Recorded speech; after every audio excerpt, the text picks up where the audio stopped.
Welcome, everyone. So it's a pleasure. Thank you, Luis, Jose Manuel, for making this work and making this happen. I think you've made a very big contribution over the past decade and 11 years to the publishing community, because I know it's really tough and it takes a lot of work and passion to make this happen every year again. So thank you for that. And thank you for actually inviting us to curate the third day of this year's Readmagined conference. It's day 3.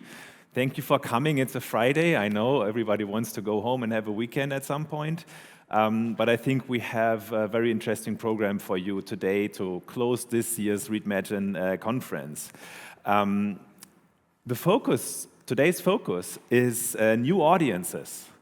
And while I was preparing for this, I thought, this is really a great topic because it's a fantastic starting point to talk with all of you about opportunities. I made a lot of wrong predictions over the last 15 years after founding Bookwire. One of my highlight wrong predictions was to believe that 50% of the market would be digital in 2015. That was really, really wrong. However, I think it was great to look at the opportunity as a big opportunity, because only when it's a big opportunity you move and you move forward. And this forward thinking, this moving forward, is what I personally and what Bookwire stand for. We really love to look at what's new, what's ahead of us, what opportunities we have in this industry, and we try to avoid to look back to the past too much. It's really good to learn from the past, but I think our focus should always be the future and what's ahead of us. And that's our mission actually at Bookwire, to navigate the path forward with our clients. Some of them are here, which is really great. I think we all agree that our industry provides a great product. We bring stories, information, emotions, entertainment, know-how to customers, to our audience, to everyone we can reach out there. That's not so easy.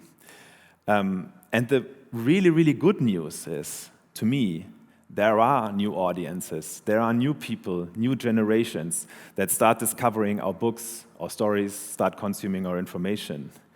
And they consume in various formats: print, digital, audio, databases, e-learning, you name it, a lot more.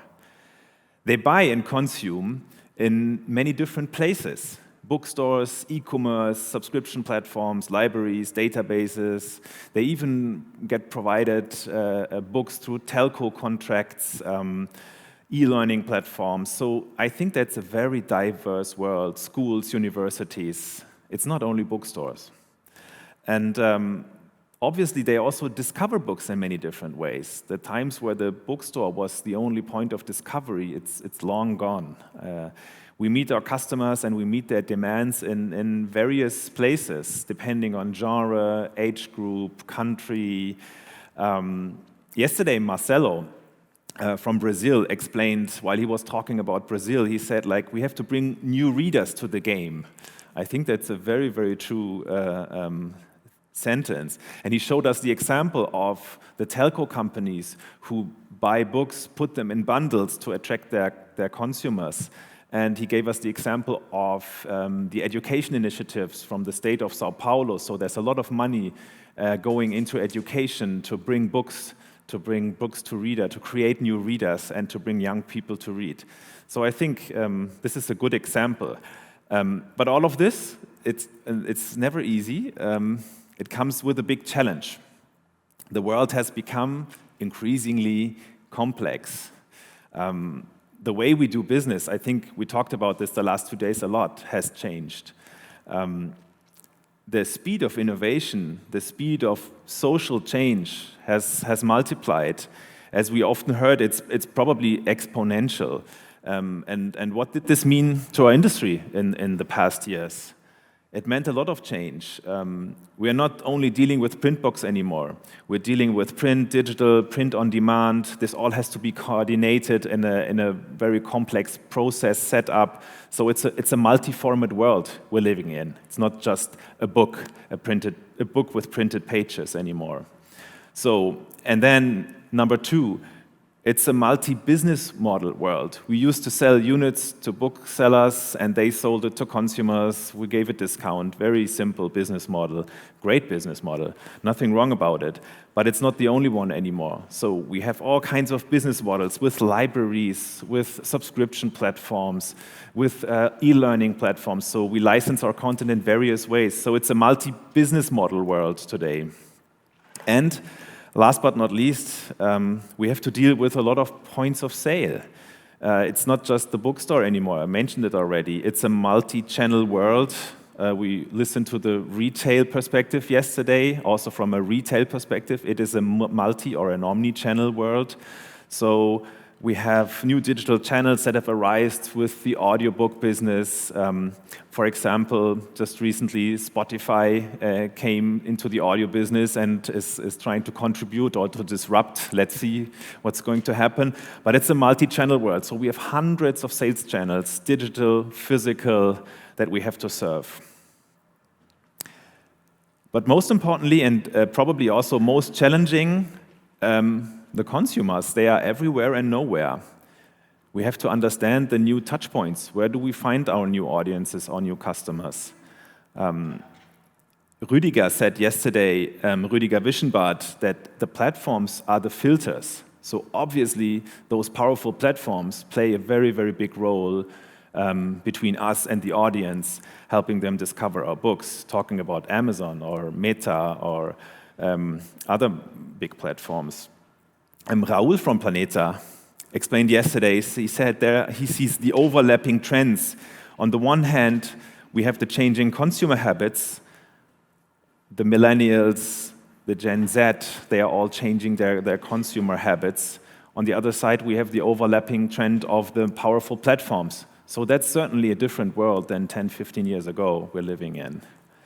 And in the discussion, he also pointed out we went from selling units to keeping users, readers, listeners engaged. I think that's a very good sentence to illustrate what the challenge is. So what are the needs of our new audiences? I won't give the answers today. I'm just trying to open our minds and our brains a little bit to the questions we are facing. How does this diverse world, multi-format, multi-business, and etc., influence our marketing strategies, our publishing strategies? How do we find the new trends that create our new audiences? I think certainly as a result of this super multi-connected world that we have today, that is driven by the internet, information networks, fast trends, consumer habits changing, the client itself has become increasingly powerful. It's not the push situation anymore, and the clients can be happy whatever they can get from us. We are not the gatekeepers anymore from the publishing perspective. We have to make them engage with us. I think that's really a change of power in the ecosystem of publishing. And we heard some suggestions yesterday in the discussions about this topic. So Michael from the German retailer Weltbild, he said yesterday, we have to share data and we have to collaborate across the value chain. I think that's a very, very important sentence. He said we share interests. That's maybe not true all the time when you think about sharing data with the big platforms, but I think what the core of what he said is very true. In the value chain, of course, we have to collaborate with each other to make sure, because we share interests. We want to sell books, we want to reach our audiences. Andrew from Jelly Books, he said, we have to make people advocate for our books. A super interesting point. And he was referring to book recommendations, referring to that our friends, our families, the multipliers we find outside, they are actually advocating our books. So maybe they are a very, or not maybe, for sure, they are a very important marketing tool for us. And Saoirse from Shimmer, she said, we have to match audiences with AI-based marketing intelligence. So a completely new technology comes into play. We have more opportunities to be faster, to adapt to this high speed of innovation by creating marketing tools, campaigns with AI. She showed us some interesting examples. So I would say it's a lot of food for thought, just trying to raise the topics a little bit for the upcoming sessions. And I think the idea today is to talk, to listen to each other, and most importantly, to learn from each other. That's why we've invited publishers who are facing these challenges, who are working in the middle of these challenges, and I'm really curious to hear what your ideas and solutions are, how you find your audiences. So we've invited several industry experts from various countries, so it's a very international session today, which I'm very glad about. We start with an interview with 2 marketing experts. I think this will lay out the land a little bit, and we will hear about how they consult their publishing customers, how they help them to manage marketing campaigns. And then we have 2 sessions with publishing experts from Spain, France, and Italy. I'm really thankful that you all came. They will share some experiences about their day-to-day life with their audiences. So I think it's a very interesting package. And welcome again. Thank you for being here. Thank you for listening to our program today. And I wish we all have some inspiring moments. I will try to collect some for my closing remarks today. And I hope all of you will leave this room today and say, that was interesting. If we can manage that you go back home and say like 1, 2 points, that was interesting. That's all we want. Because we want to improve and to make you think about and make you challenge yourself what you do in your day-to-day life. So with this, I thank you. Thank you again, Luis, Jose Manuel, for having us here and hosting us today. And I hand over now to Mariana, our General Manager for the Spanish, Italian, French markets, and some more. And I would like a first round of applause for all the speakers that will come on stage today. And thank you so much for being here.